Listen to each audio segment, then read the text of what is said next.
कहानी है, बहुत मोटिवेशनल प्रेरक कहानी है, वो मैं सुनाता हूँ। कुछ लोगों ने सुनी होगी, कुछ लोगों ने नहीं सुनी होगी। उससे कुछ अच्छी सीख आप ले सकते हैं आज की इस मीटिंग में। एक बार क्या था कि एक जगह ना बहुत सारे चूहे रहते थे और बड़े हंसी खुशी रहते थे, काफी संख्या थी उनकी। लेकिन उनके उस छोटे से जगह में ना एक बहुत मोटा ताजा एक बिलौटा आ जाता, खूंखार। और वो बिलौटा क्या करता है कि जैसे ही वो चूहों को देखता है ना कि इतने सारे चूहे हैं, वो झपट्टा मारता है और 5-7 चूहों को मार देता है। खाता 1-2 था लेकिन मार 5-7 देता था, बाकी सब मर जाते थे। तो इस तरीके से क्या हुआ, चूहों की संख्या कम होने लग गई। जैसे बिलौटा आता था सब भागना शुरू कर देते थे। बिलौटा पंजा मारता था, 4-5 चूहे मर जाते थे, 1-2 खाता था, उसका पेट भर जाता था और वो छुप जाते थे। तो रोज का उसका यही नियम था। तो एक दिन जितने भी चूहे थे ना, वो सब इकट्ठे हुए एक जगह और उन्होंने आपस में बात की कि यार ऐसे कब तक चलता रहेगा यार, ये तो ऐसे करके सबको मार देगा। भूख इसको 1-2 की होती है, नो डाउट, खाना इसका हम ही है। चूहा बिल्ली चूहा ही खाती है और क्या खाती है, ठीक है। लेकिन ये मारता 4 है, मरना 1 चाहिए, मर 4 जाते हैं, 5 जाते हैं। तो क्यों ना हम इससे समझौता कर लें। तो एक समझौता हुआ। वो समझौता क्या हुआ कि भाई एक काम कर कि रोज अपने आप एक चूहा तेरे पास चल के आ जाएगा और तू आराम से बैठ के खा। तो कैसा रहेगा? वो कहेगा मजा आ जाएगा जी, फिर तो कोई दिक्कत नहीं है, ना मुझे मेहनत करने की जरूरत है।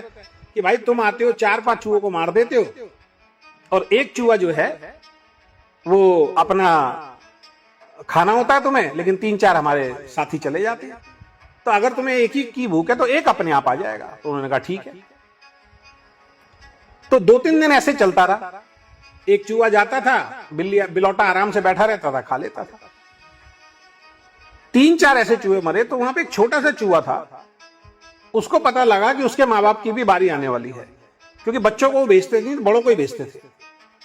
अब वो घबरा गया, वो रोने लग गया कि मेरे माँ बाप अगर मर जाएंगे तो मेरे जीवन का क्या होगा। जैसे बच्चा भी करता है, इंसान का बच्चा भी अगर अनाथ हो जाए तो उसकी जिंदगी कैसी होती होगी, आप सोच के देखो। तो बच्चा जिद करने लग जाता है कि इस बार ना मेरे माँ बाप नहीं जाएंगे, मैं जाऊंगा।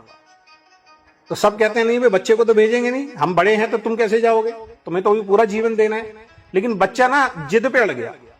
उसने कहा तुम नहीं करोगे तो मैं वैसे भी मर जाऊंगा। तो उसकी जिद के आगे सबने हार मान ली और बोले कि चलो भाई ठीक है, इसको भेजो, कोई दिक्कत नहीं है, क्योंकि ये मरने की वैसे भी बोल रहा है तो फायदा तो कुछ है नहीं। तो वो चूहा जिस दिन उसको जाना था, अगले दिन वो बड़ा खुश था सुबह सुबह उठ के। तो लोगों ने कहा देखो कैसा है यार, देखो चूहे के बिल्ली के सामने जाके लोग डरते हैं कि ये हमें खा जाएगी, और ये देखो कितना खुश है।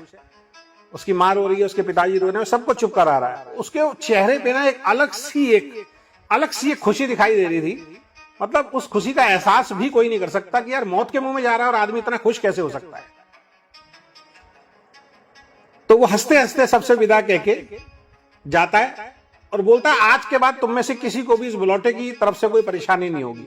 सब कह रहे पागल है, मौत के मुंह में जा रहा है, ये कह रहा है बिलौटे की तरफ से कोई परेशानी नहीं होगी, है ना। शायद ये थोड़ा इसका दिमाग हिल गया है बच्चे का ना, तो इसलिए ये उल्टी सीधी बातें कर रहा है। वो ये कहता कहता जाता है और चूहे के पास, बिलौटे के पास जाता कहता मुझे खा लो, मैं आ गया। बिलौटा कहता ठीक है भाई, जवान बच्चा मिल रहा है।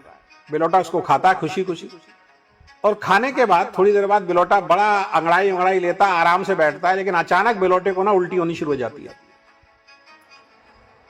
और वो एकदम से उल्टियां करना शुरू करता है, उसकी हालत खराब होनी शुरू हो जाती है और 5-7-10 मिनट के अंदर वो बिलौटा मर जाता है। अब सब सोचते हैं क्या हुआ।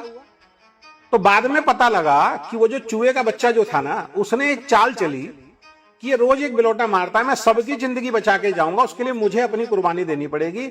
और उसने क्या किया, जाने से पहले जहर खा लिया खूब सारा। जैसे ही घर से निकला खूब सारा जहर खा लिया और उसके बाद बिलौटे ने चूहे को खाया तो जहर उसके पेट में चला गया और बिलौटा मर गया। एक बच्चा सबकी जिंदगी बचा गया दोस्तों। तो इस कहानी से एक मैसेज मिलता है कि अगर हमें अपने आने वाली पीढ़ियों की जिंदगी को बेहतर करना है तो किसी एक को तो कुर्बानी देनी पड़ेगी दोस्तों, किसी एक को तो कुर्बानी देनी पड़ेगी। अब ये आपका पड़ोसी नहीं दे सकता आपके परिवार के लिए कुर्बानी, आपका अपलाइन आपके लिए कुर्बानी नहीं दे सकता, इस बात को समझ लीजिए।